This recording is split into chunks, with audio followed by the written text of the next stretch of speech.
This week on the Men at the Movies podcast, we discuss Indiana Jones and the Raiders of the Lost Ark. Like Indy, we are treasure hunters. But what is the treasure we're chasing? Will it kill us if we get it? And how do we find the treasure that will last? We discuss these questions and more. Join us as we discover our stories in this movie.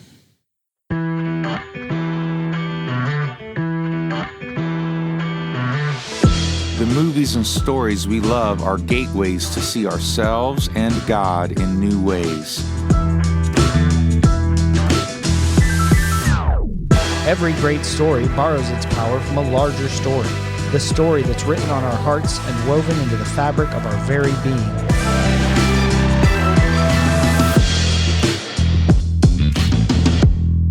Hello and welcome to the Men at the Movies podcast. My name's Paul McDonald, and joining me for this, our second part of the summer blockbuster series, Britt Mooney. What's up, everybody? Speaking of blockbuster, have you seen the documentary about the last blockbuster on Netflix? No, but somebody was just talking to me about that the other day. I highly recommend it. So, all right, moving on. Highly recommend it. We'll put a link in the notes. Sure. It's right. We go back and forth recommending things. I'm reading Matthew McConaughey's book Green Lights, which I think it's a fairly new release, and it is phenomenal. It's really good. Has nothing to do with Raiders of the Lost Ark.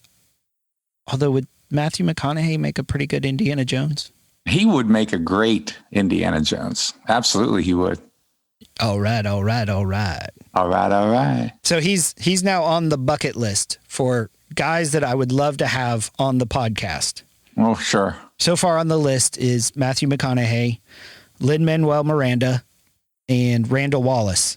And if you don't know, Randall Wallace wrote the screenplay for Braveheart, as well as other movies. But just to say, hey, what do you love about stories? What stories do you love to tell?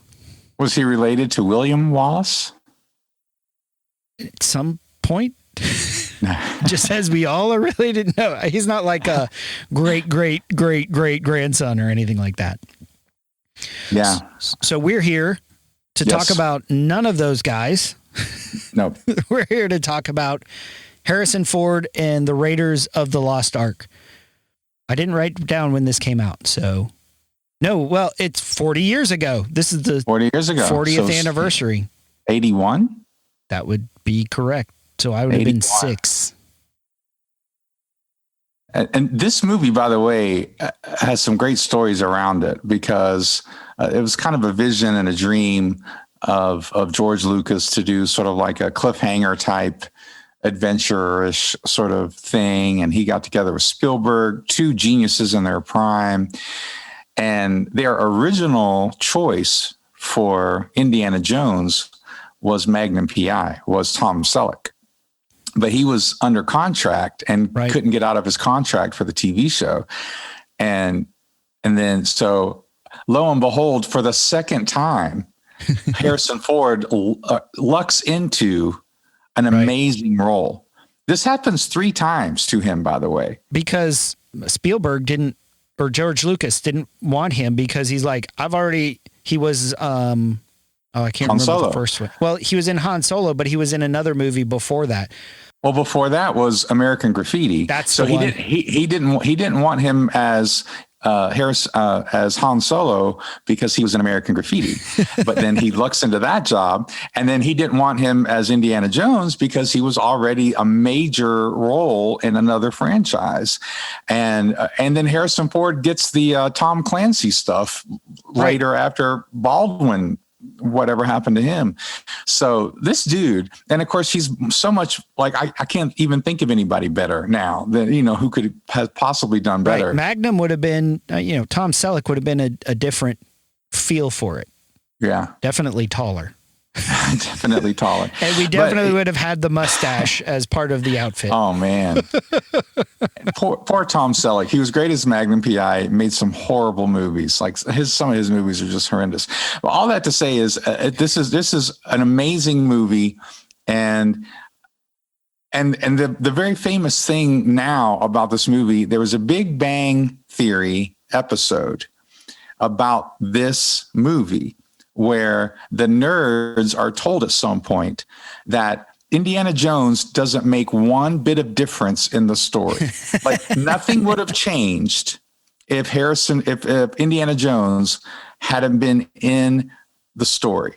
Like the Nazis still would have gotten. You could actually argue they wouldn't have found the Ark because they were looking in the wrong place. You could actually argue that they wouldn't have even found the Ark without him. But their point is that he, you know, if he hadn't gotten involved, they still would have opened the Ark. They still would have all died. Like the Ark would still be lost on an island somewhere or something, right? I mean, like, although, you know, now, spoiler alert, it's in the U.S. somewhere in some big warehouse.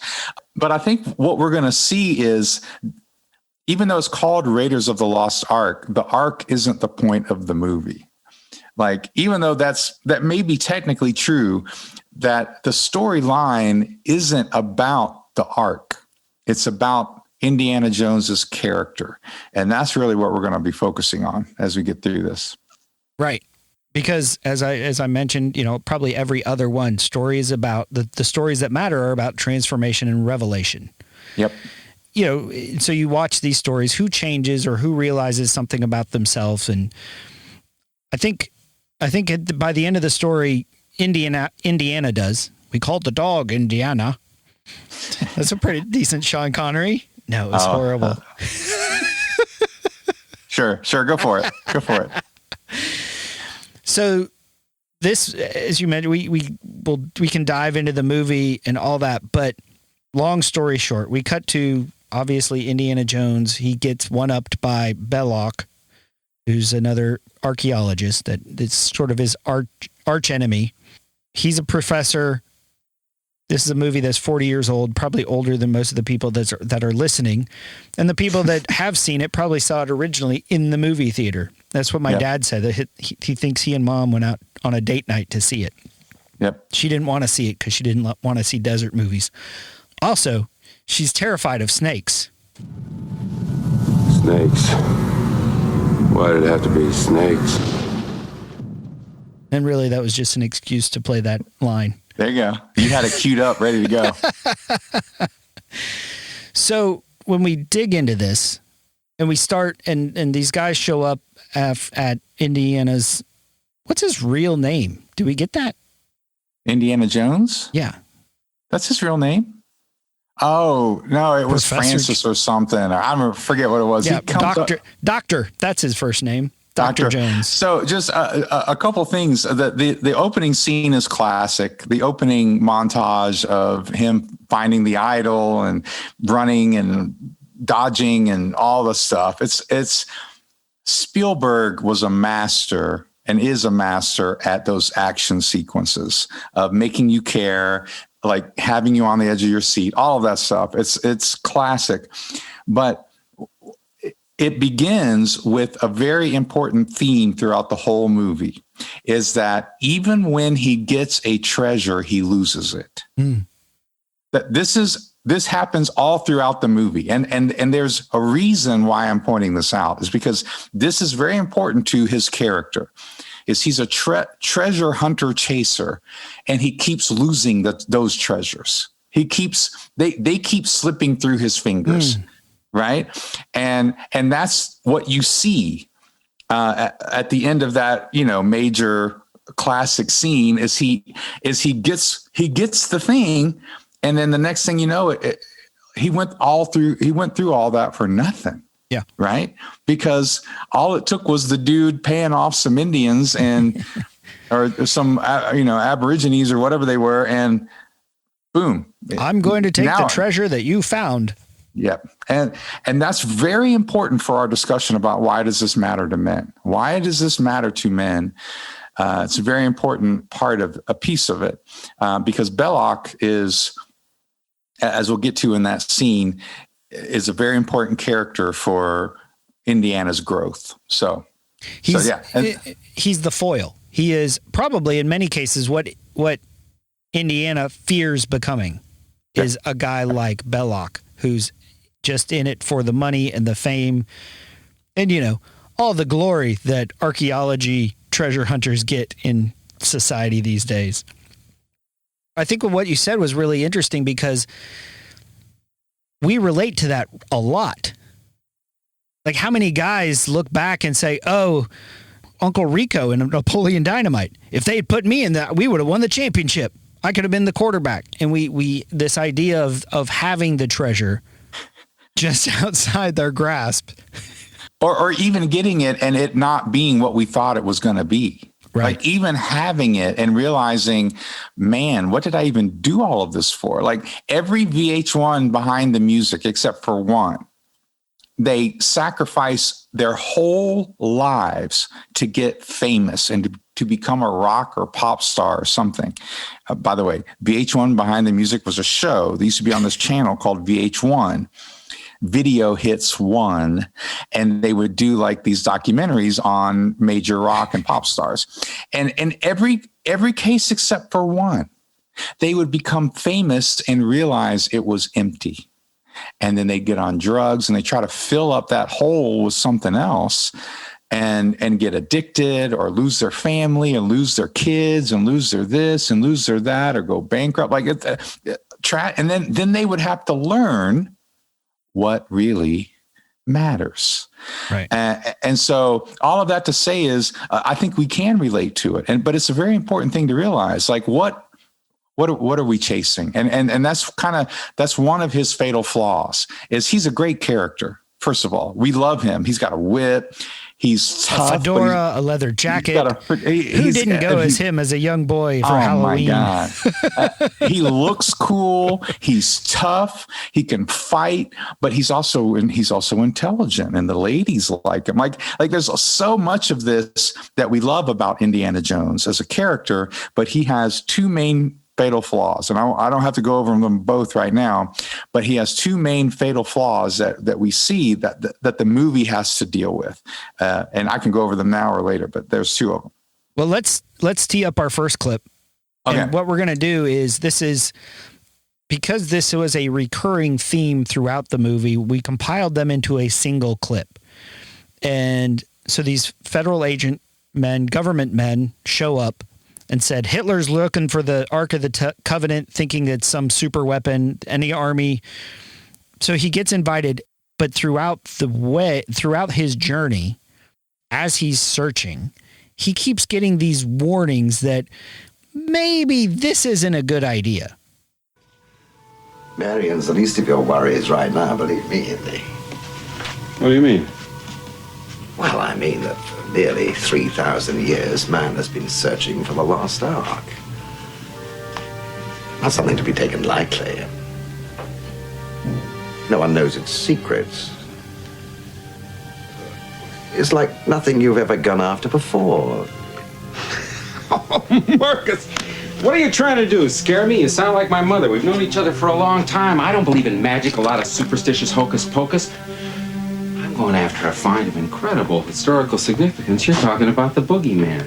Besides, you know what a cautious fellow I am. There is something that troubles me. What is it?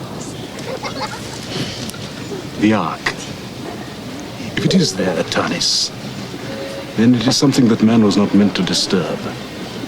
Death has always surrounded it. It is not of this earth. This is a warning not to disturb the Ark of the Covenant. What about the height of the staff, though? Did Belloc get it off of here? Yes, it is here. This was the old way. This means 6 kadam high. About 72 inches. Wait! And take back 1 kadam to honor the Hebrew god whose ark this is.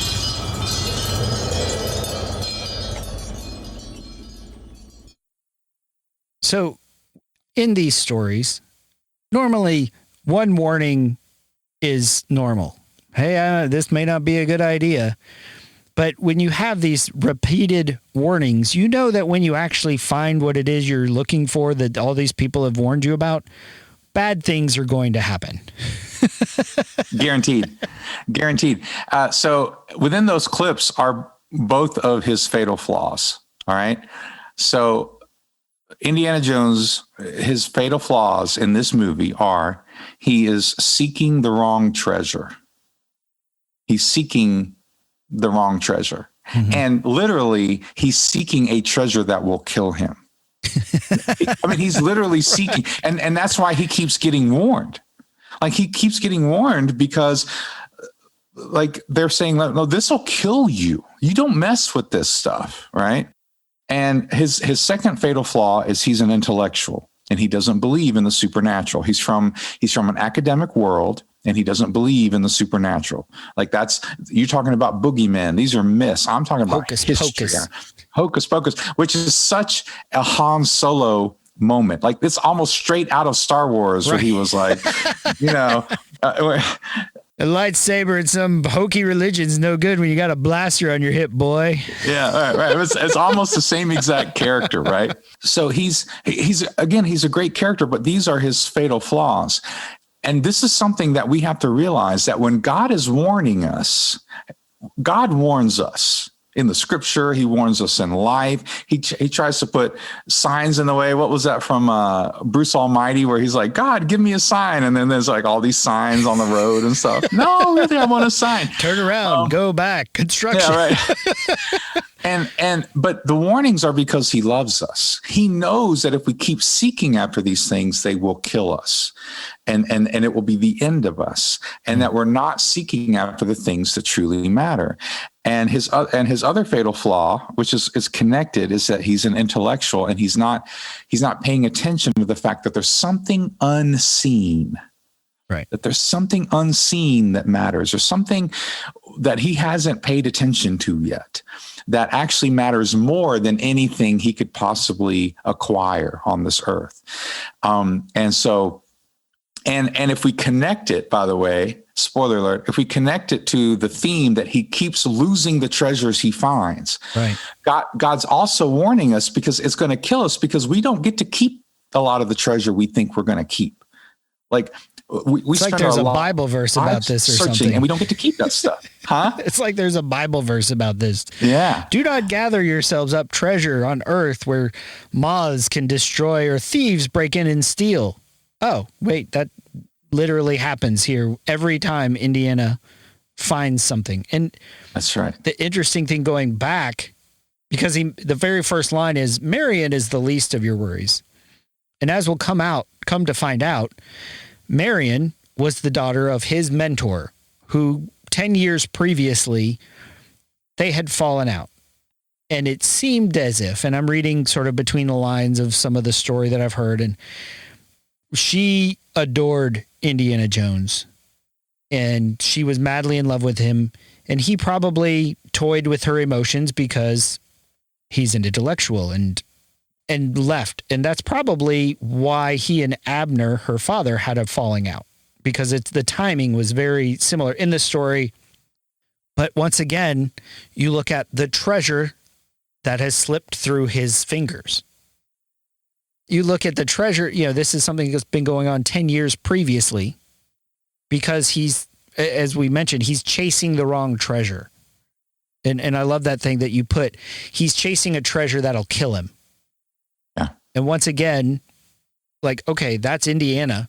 And this isn't, a reason we love this movie, but it's a reason we relate to him, because we know the feeling of chasing after something that always, the carrot that's always beyond our reach. And we think, and I told, Britt and I were texting and emailing back and forth about it earlier this week. I have a really good story about this, and it seems little and silly and consequential, but over the last several months, I have considered myself a little bit of an amateur bourbon hunter. I enjoy going to out of the way liquor stores and finding some bourbons that are a little hard to find in Charlotte, North Carolina. Well, this last weekend, my parents were here because my son graduated high school. And so we were celebrating that. They were flying out Monday afternoon, but I had to get them to the airport. We had to leave about 11:30. Well, there is a new liquor store opening here in Charlotte. And for those of you non-bourbon following people, a new liquor store opening is sort of a bonanza for all these hard to find bourbons, especially because there's a bourbon boom. Everybody gets crazy about it. So they sort of stockpile and give them some special things. It's very much like a bourbon festival. There were people, this store opened at 10 o'clock on Monday morning. There were people camping out at 4 o'clock on Sunday afternoon. No way. Yes. At 6 o'clock in the morning, when I got up to feed the dogs, there was over 100 people in line to get in the doors. And again, not till 10. And my dad enjoys bourbon. He is a little worried about my passion. It's either a hobby or a problem. It depends on your perspective. There's a fine line sometimes. Yeah. My wife calls it a hoblum. That's good. So I decide not to go. My mom hadn't been feeling well. I didn't want to go and worry about getting back in time to take him to the airport. There just seemed to be a lot of complications. So in that moment, I chose my family.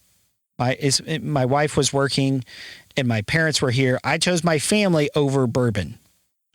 And I wish I could say that felt good. Because I'm doing laundry, because my wife got slammed with meetings, and I had to take her breakfast because she couldn't even get away from meetings long enough for that. I hung out with my dad. I hung out with my mom. We had a really good time. And I made the fatal mistake of looking at Facebook right before I left for the airport. Because I thought, let me see what's going on at the liquor store. Maybe I'll stop by on my way back. And what I saw was this guy I found these 5, 6, 7 different bourbons, because once you went through the line, you could go through again and again, which I'm like, I could have showed up at 10 and gotten a really good really good that I can't find. It's super hard to find. And I could have gotten, 2 or 3 of them. And that regret and that a little bit of, like we talked about previously on Top Gun, about the orphan spirit of hoarding and scarcity. Mm-hmm. Yeah. And I was like, well, yeah, I could have gone with my dad and we would have drank coffee and would have hung out. It would have been good. And even that is like, well, there's plenty of bourbon out there. I mean, those aren't the only bottles ever to be made. And if God wants me to find those bourbons, I'll find them. And it's actually a little more surprising when that happens. Of you walk into a store and, oh, look, there's this one that you thought you would never find in North Carolina. And there it is. Yeah. And again, we're talking about bourbon. Not a big deal. Not the Ark of the Covenant, right? Right, sure. Because I was struggling. Like I said, it was like a legit struggle of, I feel frustrated because I could have gotten those things. But this idea that I'm trying to reject of those things are available. If I just wake up early enough, if I just work hard enough, I try harder, if I just do a little more, then that treasure will be in my hand. There's even a deeper lie underneath it. The deeper lie is, if I get this, I'll be happy. Yes. That's the deeper lie. That's the biggest deeper thing. lie is the deeper lie is, if I can just get this, I'll be happy. Right. And that's death. Yeah. That's the death that we're being warned about, because it's untrue. Now, there's nothing wrong with getting good things. Right. Like, God has given us all things to enjoy. I mean, he wants me to enjoy the beach that we're going to in a couple of days. Like, he wants me to enjoy those things. But here's the thing. I need none of it.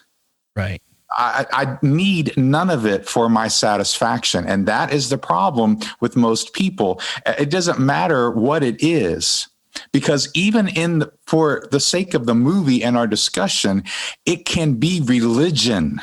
Mm-hmm. We can even think a religious achievement.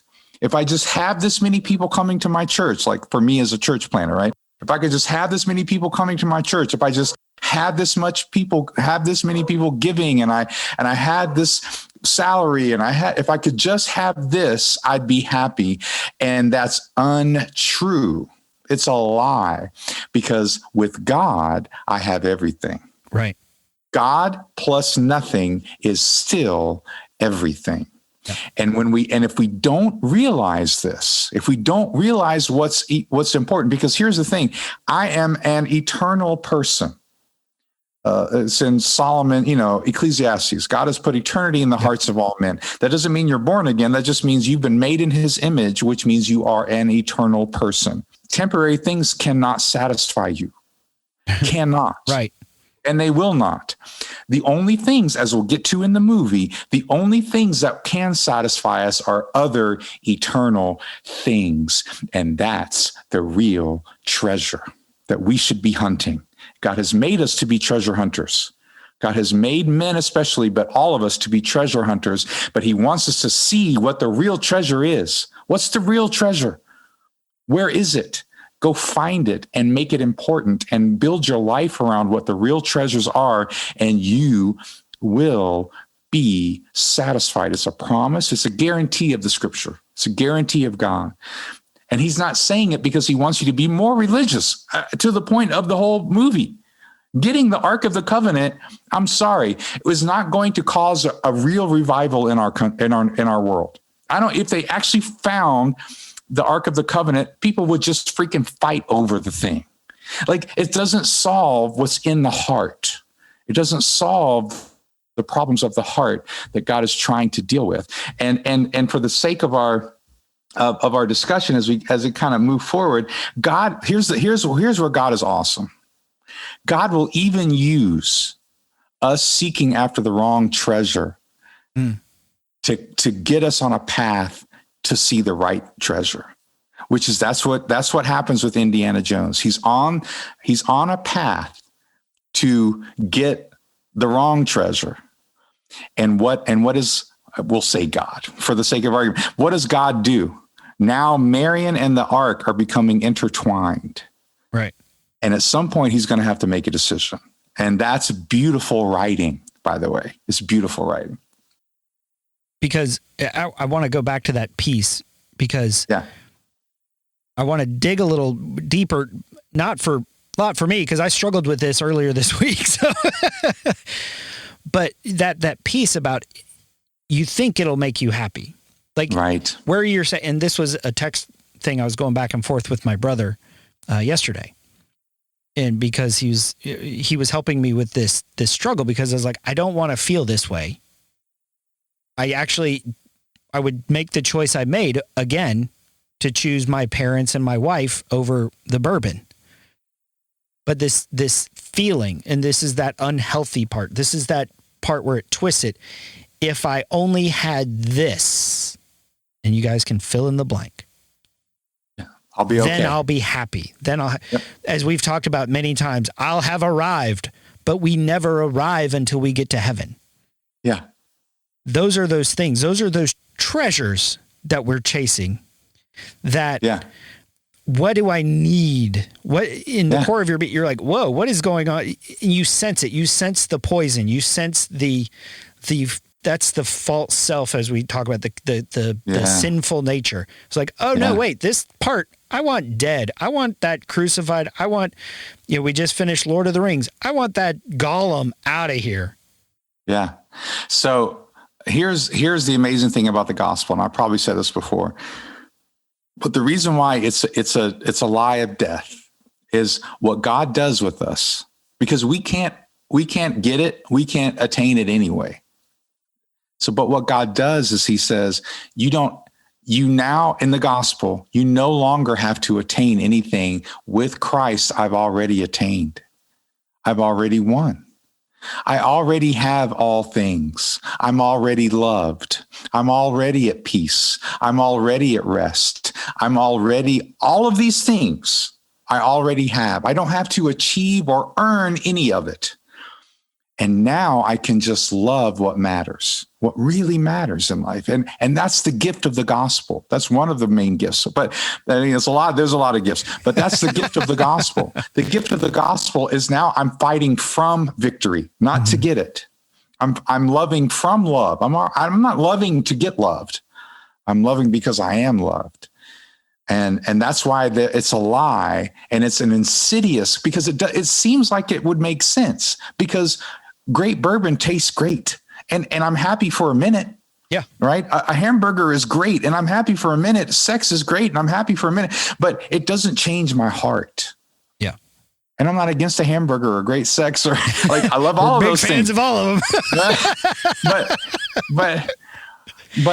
but if I think that's what I need to be happy, then I start to resent it when I don't have it, or I start to resent my wife. And there's something more important than that. Yeah.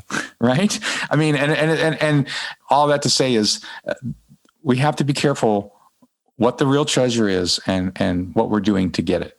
Because we have treasures. Like you mentioned, God created us to be treasure hunters, treasure chasers, because Jesus didn't just say, don't lay up treasures on earth. Thank you. Yes. There's still treasures we have to pursue. Yes. And what are those treasures? Yes. The other thing that I think was interesting, and I used this example a little bit before, but whatever you give up for the kingdom, for Christ, for God, you'll get back rewarded. And I don't know many what that times over. Yeah. 30, many 30, times 60, over. 100 times over. And so, yeah, I'm not saying, I'm going to wander and find some amazing, bourbon that's only 10 bottles in the world. That'd be silly, because that's, again, creating, it's doing what Belloc does in this movie. It's creating God into a formula. If I do this, if I give up this, then I'll attain that. And again, just like the pursuit of the empty treasures, that's a pursuit of a false treasure. You're not pursuing God for God. You're pursuing God for the power. You're pursuing the ark. You're pursuing the treasure for what you can get out of it, what it can give you. Right.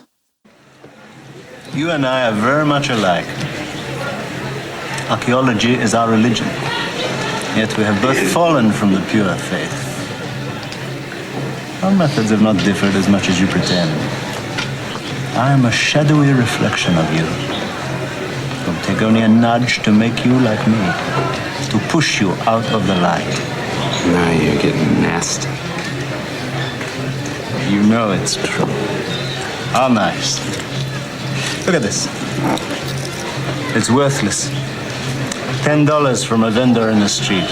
But I take it, I bury it in the sand for 1,000 years, it becomes priceless. Like the Ark. Men will kill for it. Men like you and me. What about your boss, Der Fuhrer? I thought he was waiting to take possession.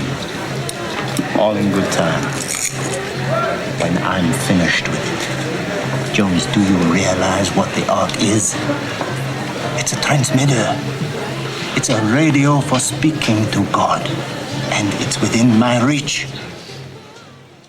So a couple things about that clip is by that point in the movie, Indiana thinks Marion is dead. Yeah. So again, we keep getting this contrast between what is he going to do to get Marion and what is he going to do to get the Ark? And he's using Marion. Like for the bulk of the movie and for the bulk of his life, he has used her. He has not valued her. He has not treasured her. He has used her. And men need to understand that there's a difference. There's a difference when you're dealing with people, whether you use them or you value them.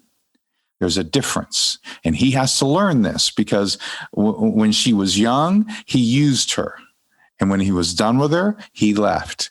And it cost him relationship. He didn't gain relationship. He didn't gain community. He lost it. He lost a mentor. He lost a father figure. There's an orphan kind of thing even in this movie. He lost a father figure, right? And we see a lot of that orphan thing coming back in the third movie with Sean Connery. It comes back. And it's actually really well explored in the Last Crusade. It's very well done. And so, and this is such an amazing scene because literally the writer of the script is telling us what the movie is about. Yeah. He's just laying it out there. He's saying this is, as a character, Belloc is telling him who he is. And I love the line where he says, just a nudge would make you like me. And he says, now you're just getting nasty. But my point is that at this point, he's grieving Marion. But guess what he's still going to do? He's still going to chase after the Ark. Right. Like he still hasn't learned it yet. And later on, when he finds out Marion is alive, he puts the thing back on her face. He puts the He doesn't gag. rescue her because He doesn't rescuing her would rescue her. jeopardize his mission to get the Ark. Yes. Guy, I'm just telling you, like, this theme is so amazing throughout this movie, is that he's chasing, and he continues to use her. He continues to realize until he finally realizes.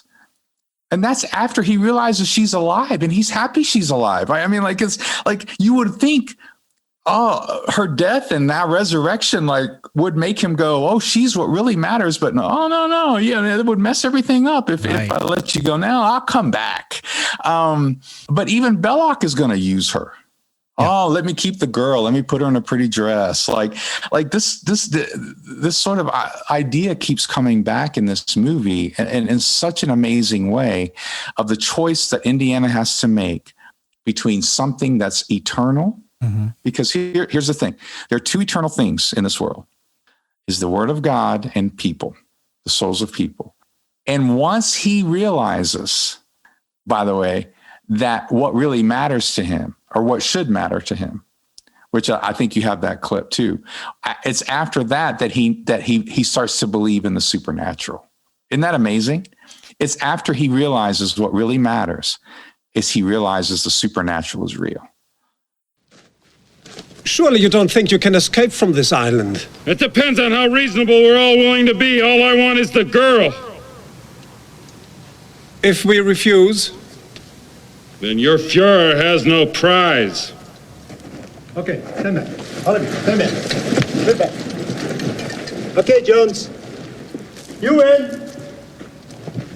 Blow it up. Zurück! Zurück! Zurück! Yes, blow it up! Blow it back to God. All your life has been spent in pursuit of archaeological relics. Inside the Ark are treasures beyond your wildest aspirations. You want to see it open as well as I. Indiana, we are simply passing through history. This is history. And I do have a question, because before that, he had found the Ark. They were getting away on a boat. The boat gets boarded by a German U-boat, and they take the girl and the Ark are on the submarine. And Indy dives in the water. He climbs aboard a submarine. My question was he pursuing Marion, or was he pursuing the Ark? Yeah, we don't know, right? Right. That's the question that we all have to ask ourselves, though. Exactly. Am I pursuing Marion, or am I pursuing the Ark? The story at that point linked them. Yeah. Linked them to a degree that he had to make a choice. And he's given a second chance. By the way, God gives us second chances, by the way. God is amazing at this. God loves to give us second chances. You didn't get it the first time when you thought she was dead and you decided not to rescue her. Okay, let me give you another chance. And third and fourth chances. Right? And God is so kind in that. And so the line, and I put a big star, the line is, he's got a bazooka and he's pointing it at the Ark of the Covenant, and he's ready to destroy it. And when he says these words, he says, all I want is the girl. You can keep that. You can keep that thing. I want her. She's the real thing that's valuable to me. And really, Belloc just calls his bluff. Right. Like, he's like, okay, destroy it. Like, I'll kill the girl. I like there's nothing, and it doesn't even matter. So here's the thing. He says the treasures are in the Ark, right? Mm-hmm. This is so good for religion. Like, if you really want to start getting critical of, not of real Christianity, I'm talking about religion that tries to put a show on things, right? Mm-hmm. He says there's treasures in here.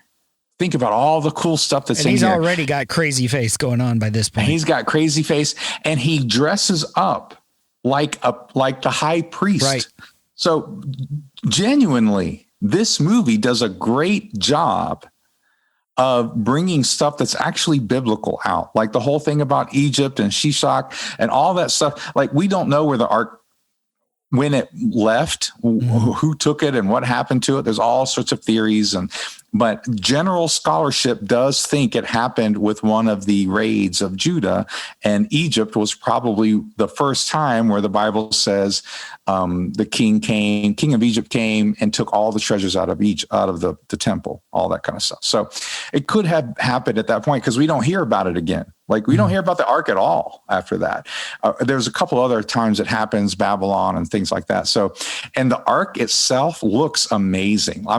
We were watching it the other night, and I said to my daughter, I said, that is what the ark would have looked like. Like, they did a great job with the description from the Bible. The high priest garment is spot on. But here's my point, is he's dressing like the high priest, and he's opening up. And he thinks, man, the 10 commandments are going to be in here, like all this cool stuff. And it's dust. It's nothing. And so even from Belloc dust we came, from dust we will return. And but even Belloc has to realize, like, what did I do all of this for? Like, I thought this, but something supernatural does happen, right? Yep. And people who weren't taking it seriously, and taking it seriously doesn't mean I think it's cool. Taking it seriously means what's really important, what really matters.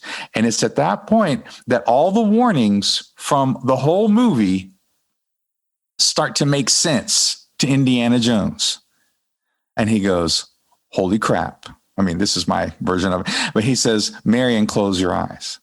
Like, it seems like it comes out of nowhere. Why would he tell her that? Well, because the good writing has told us he's been warned at least 3-4 times.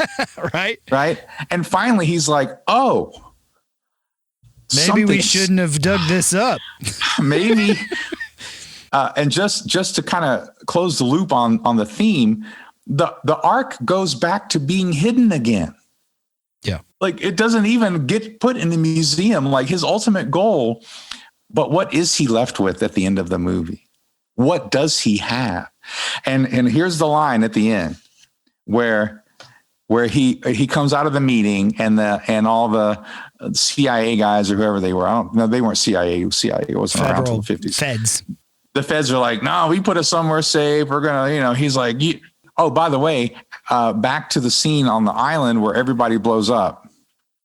Right. Which that is was the best terrifying scene. For a child. Oh my God. This is the first movie that they put PG-13, because it didn't exist before this one. It didn't. Yeah. PG-13. Yeah. This movie made PG-13 because, like, it was too violent for PG, but it wasn't. They wanted to give it R, but then they were like, nah, it's not really R. So, but after they close their eyes and God just wipes everybody out, or the angels or whatever that is, and the lightning and all the cool stuff, their bonds were free. Like, did you catch that? Like they weren't tied up anymore. Like, once they respected what was real and supernatural and important, they were free. Well, I was just thinking, because simply, like, I'm curious about this, because I'm like, simply closing your eyes normally isn't enough to prevent the angel of death coming visiting vengeance. But what was a sacrifice? And what did Indiana do? Was he sacrificed himself. He sacrificed his treasure of the ark. He said, take the ark, give me the girl. Yep. Leave the gun, take the cannoli. No, that's a different movie.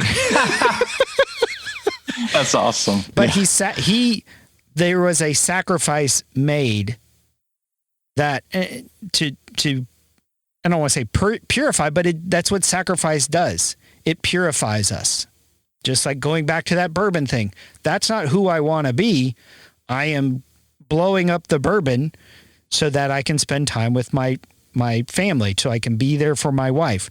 That is who I want to be. I want them to have the priority. Yeah. And that's what he did. The girl has the priority.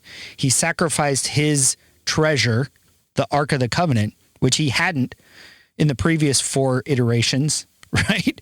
It's like, oh, she's dead. Oh, I could rescue her, but I'm not. Oh, it's all about pursuing the Ark, and she's just along for the ride. And at that moment, he sacrificed his greatest desire to lay up treasures that will not die, that will not rust, that will, moths won't destroy. Absolutely. And so the last line of the movie, like if you don't think the writers knew what they were doing, they knew what they were doing. Okay. So the last line of the movie is he comes out and he's upset, right? Because they wanted it. And that was the whole point. It belongs in a museum. It belongs in a museum. And no, we're going to hide it and all that stuff. And he's all upset and he comes out and he says, they don't know what they've got in there. And she says, well, I know what I've got right here. In other words, it's all about value. It's all about what's really important. It's all about value. It's all about knowing what you have.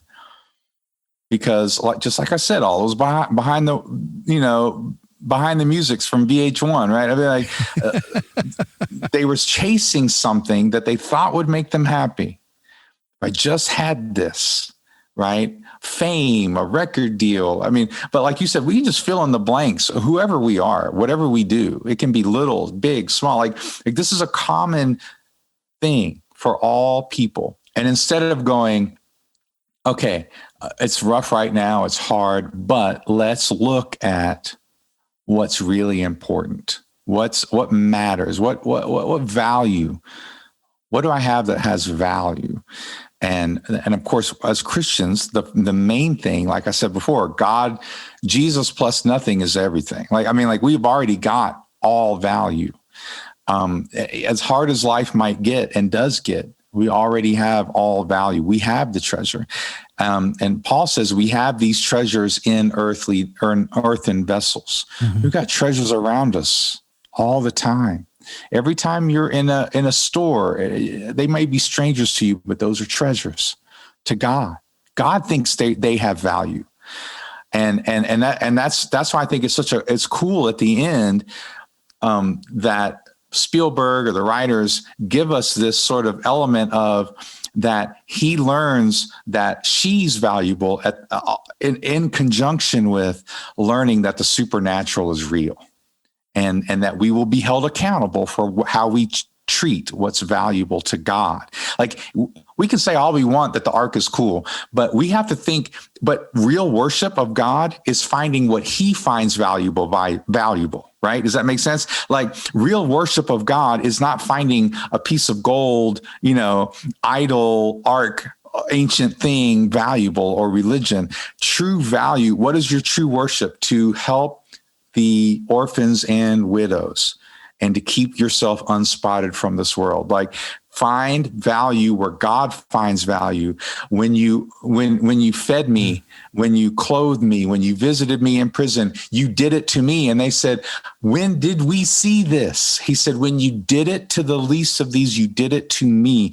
When you see the image bearers as people of value, whether they're going to heaven or not. Hopefully they go to heaven. Hopefully you get to that point where, they can be born again too, but they're still treasures to God. And that includes ourselves. Good. Because we can frequently say, I don't do enough. I love what you were saying is, if I had this, then I would be happy. If I did this, I would be happy. If external circumstances adjusted themselves to the way that I imagine they should be, much like Belloc was saying about the transmitter to God. Right. The funny thing is we have one of those, right? It's called prayer through the Holy Spirit. And that's exactly accessible to everybody without needing to, go through this big ordeal. But just as there is value and there are treasures in others, as you mentioned, we have this treasure in earthen vessels. Mm-hmm. Well, that means that we are treasures. We were valuable enough that Jesus came to earth. That's right. And the whole reason that he's delaying his return is so that more people can come to him. That's right. That's right. And those Amen. are the treasures. The treasures are the people. And instead of focusing on what all the things I don't have, just like I was doing earlier this week, look at these bourbons I don't have. Look at these labels that aren't on my bar. I can say, look at what I do have. I have time with my mom and dad. Right. I have plenty of good bourbon that I can drink. I was able to serve my wife. And as we talked about through Princess Bride, that's how you love, right? Service through love, or love through service. But that's where the rubber hits the road, is because we can constantly focus on, if I had this, if I did this, if I worked harder, got up earlier, did more. But that's not what it is. The treasures, not only their hearts, but our hearts. Right. And how can our heart become more fully aligned with God's heart? And it's not in religious structure. It's not in do's and don'ts. Good. It's falling more in love with the creator of the world. Yeah. And this is why we need people around us that remind us of this, that remind us of the treasure in us. Just like we have to remind other people that they are treasures. We have to have people around us that remind us that we are treasures. Because here's how the orphan spirit, because it's different degrees. There's a continuum. Here's how it works in me is I never feel like I'm good enough. I never feel like I did a good enough job. I never feel like I've done enough or something. Like it's a weird thing. And I have a wife who goes, but look at this, but look at this, but look at that, but look at this. Like, no, she'll go, nobody else does what you do. Like, like she's that sort of person, because I'm giving myself a hard time. Like whatever the issue is, or, oh man, I found all these typos in my latest article, or whatever whatever I'm giving myself a hard time with.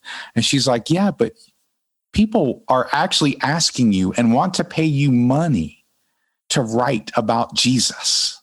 Like, do you realize, like, this didn't happen 2 years ago? Like, you know what I mean?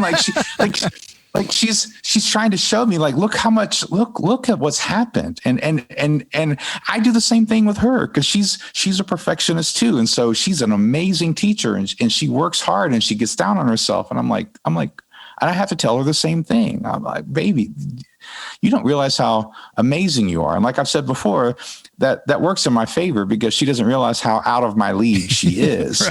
Right. There's like out of my league, and then there's like another league beyond that. That's where Becca is. But at the same time, I'm constantly reminding her, like, baby, you are so good at this. You do such a great job. You're an amazing teacher. And just remember what these people said. And I have to remind her, because we all have our little issues, right? We have our things of how we think, and that we have to be. And again, she's not just saying it just to make me feel better. She's literally reminding me, like, look at what God has given you. Like you're saying, like, look at what God has given you. Like, be thankful for that.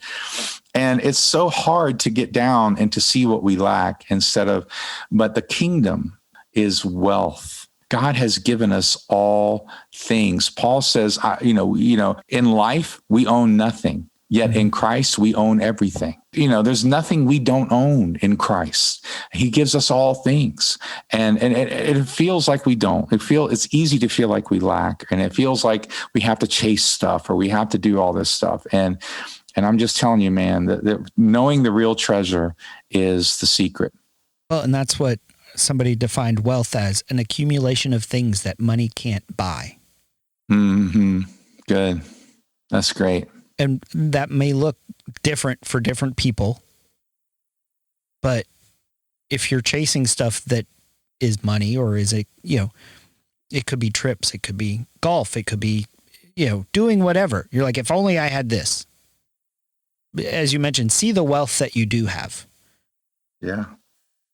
See the things. And I love that you talked about needing someone to speak to the treasure that's inside us. And that's what, going back to our last week with Top Gun, that's what Goose did for Maverick. He reminded him of who he was.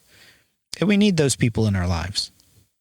Yeah. I mean, you and I do it with each other. I have other friends that do it for me. I know you have friends that do it with you. I mean, yes, my wife does it, but it's not just, you don't just find it in marriage. Like, just because you may be single, you can still find this with friends who can encourage you. And we need those people around us, even if it's probably only a handful, but we still need those people. Even if it's only a few, we need to try to find those people and be open and intimate and honest with each other, and encourage one another and build one another up. Encourage one another daily, it says, so that you may be found in the faith.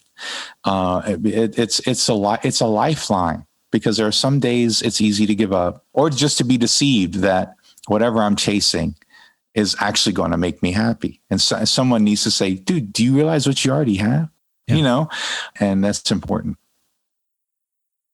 So this has been Paul McDonald and Britt Mooney talking about Raiders of the Lost Ark.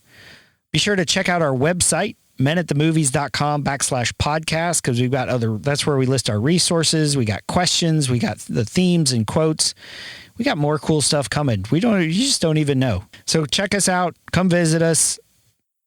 Hope you join us next week as we continue our summer blockbuster series here on the Men at the Movies podcast.